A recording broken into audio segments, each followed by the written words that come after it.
Hey guys, it's Angel. Welcome back to the channel, and today we're taking a look at the V.G.P. Power Solo 103.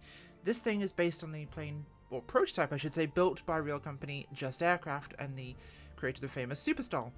Now, it was originally built to comply with US 103 rules, an ultralight not requiring a license, but this version's a little different because in the sim, the original little 37 horsepower Simeone engine really doesn't do anything at all. So the developer V.G.P. have put in a Rotax 582 with 65 horsepower, singular, which actually did fly in one of the prototypes, so it is technically based on a real variant. Now, it's semi-fictional in this regard. They've added flaps, etc., which the real one didn't have, but could have had. So it's entirely possible. Now, this thing runs on, like I said, a Rotax 582 twin-cylinder 2-stroke water-cooled engine, so it will sound like it came from Home Depot, as a fuel consumption of about 27 litres an hour, which is not much. Can reach a max speed of 100 knots, cruises at 75, and can drop down to 25 knots with flaps retracted and 18 with them extended, which is crazy. So we have about an hour's worth of fuel on board this thing. It can carry 29.5 litres. So, leaned out at cruise, you can get 16 an hour, so about 2 hours. Range, approximately 130 nautical miles. So data aside, let's take a look at this little thing, because I think this is quite a fun little aeroplane. Oh, well that's nice of you, Microsoft, thank you.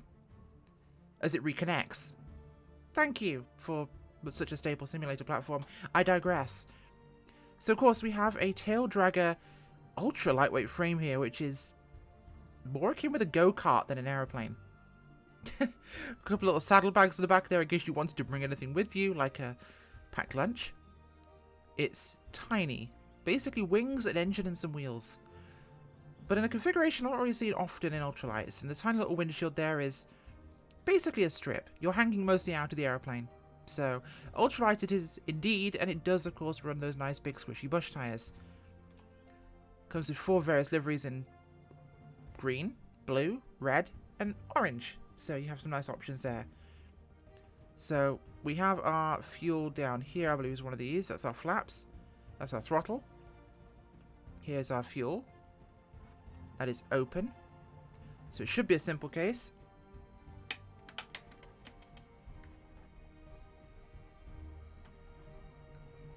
I'll give the engine a start.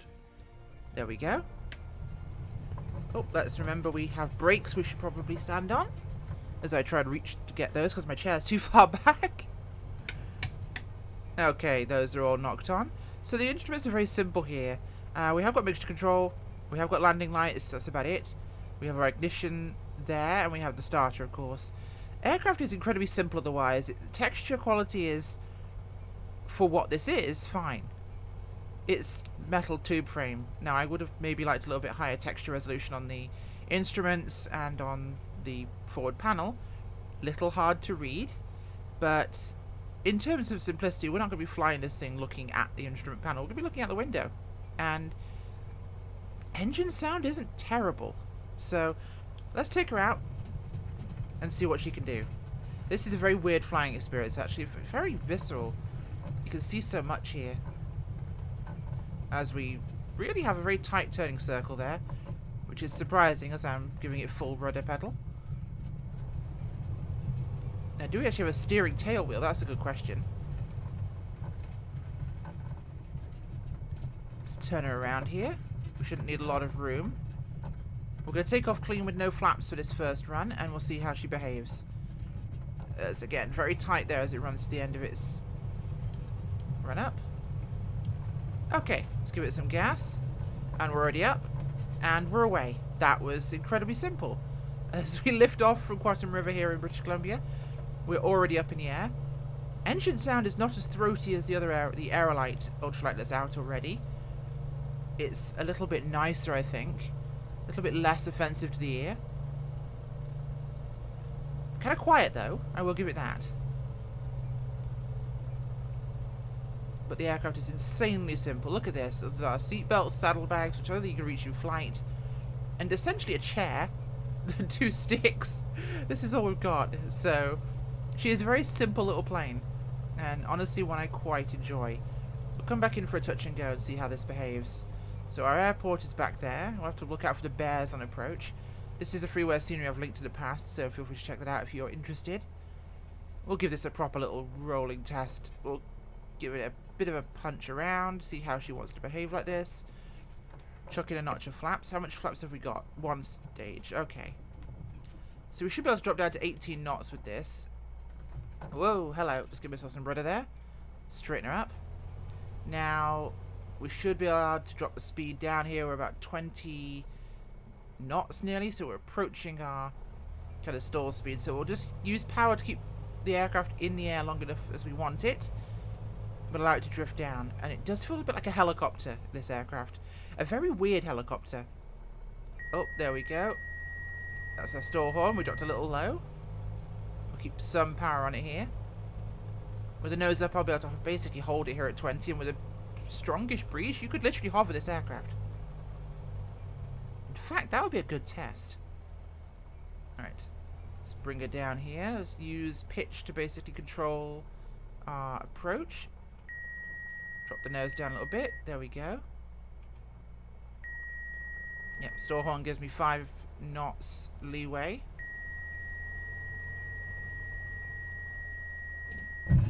That is insane! Look at that. That's how much runway we used. And that was my first try at landing this aeroplane. My first try. That is impressive. So right now we are currently, I believe... We don't... Oh, okay, we're facing east. So let's see what our weather can do for us. Let's go for a wind from...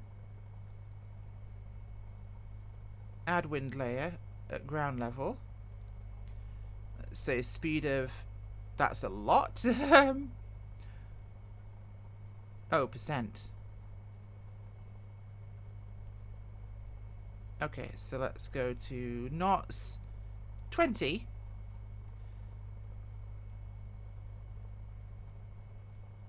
No, we want it from the east. So this way.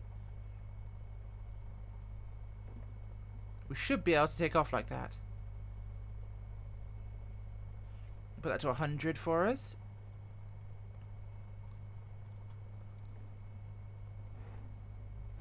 Okay, so that doesn't appear to have changed.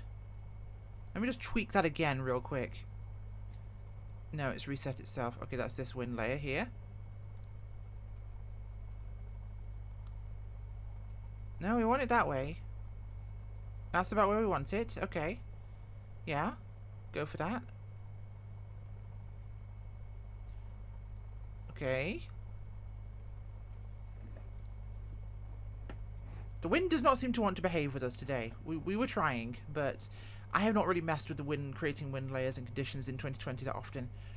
So we'll stand on the brakes here. We'll see if we can lift the tail with the actual airflow.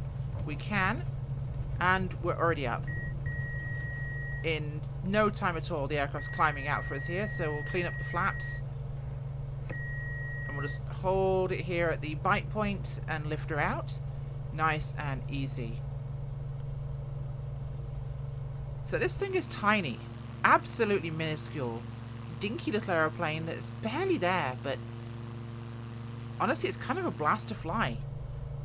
You can get to places you never would have thought about flying with this. You can probably fit it into small, confined spaces you probably never would have considered putting an aircraft into. Like, I'd put this down here easily, without even worrying about that. It's the sort of plane that, for the price of 14 euros, which is nice and low, it's a simple, functional plane that I've not really found a technical fault with so far. Other than perhaps a little slim on the texture side, which isn't a huge deal as there's so very little of the plane to look at. That's my only criticism. I would have liked to have seen a bit better texture resolution on some of those parts to really just polish it up and make it worthwhile. Maybe 1 or 2 little candy features would have been nice, which would be cool with an update. But overall, this is a great aeroplane. Let's see what we can do with this. Okay. Oh, hello. That's a stall. There we go. Keep a little airspeed up. I'm kind of taking the mickey with it right now. Okay, we're just stalling it down. Come on, that's it. Nice and easy. Just float down. Do something really stupid, plane. You know you want to. I'm going to try and land it like this, by the way. I'm not kidding. Okay, we wanted those flaps down. I'm not sure if I'll make this in time, but we might. We will. My god, that was one hell of a descent and landing. That was insane. Ah, this little thing is a blast. You can do ridiculous things with it. Absolutely enjoyable. Not irritating Home Depot sounds. Would have liked to perhaps seen the default figures in the cockpit, maybe some candy features. But all in all, not a terrible aeroplane. And if I actually quickly just hit the rudder pedals, okay, the wheel is steering, so that is a thing. For a 65 horsepower engine and a wing that will do some really crazy stuff, you can have fun with this aeroplane. It's one thing I've not really seen as many of in previous sims that I am seeing now in 2020. We're seeing a lot of these super simple aeroplanes. And we're such a gorgeous sim to look at, which is so beautiful to just be in. You can take in sights in ways you couldn't before. Touring Greek islands, flying along the length of the Great Wall of China, just winding down a beautiful little creek in Oregon. It's perfect for that sort of thing. So for 14 euros, yeah, totally. Like I said, my only criticisms, maybe the textures could have been a little nicer on the panel, the thing that's really the only thing you see in front of you. Maybe some higher resolution there. Maybe the original compatible figures, perhaps, would have been nice.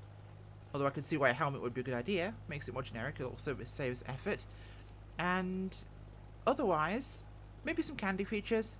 But for 14 euros, that is not bad. I would happily pay that price again. It's a blast, it does silly things, it's cheap, it's accessible, silly to easy to fly, and put a smile on my face, which is what more can you ask? Well folks, I will stop rambling. Thank you for watching this short review, first look video on the V.G.P. Power Solo. We'll see you next time. Bye.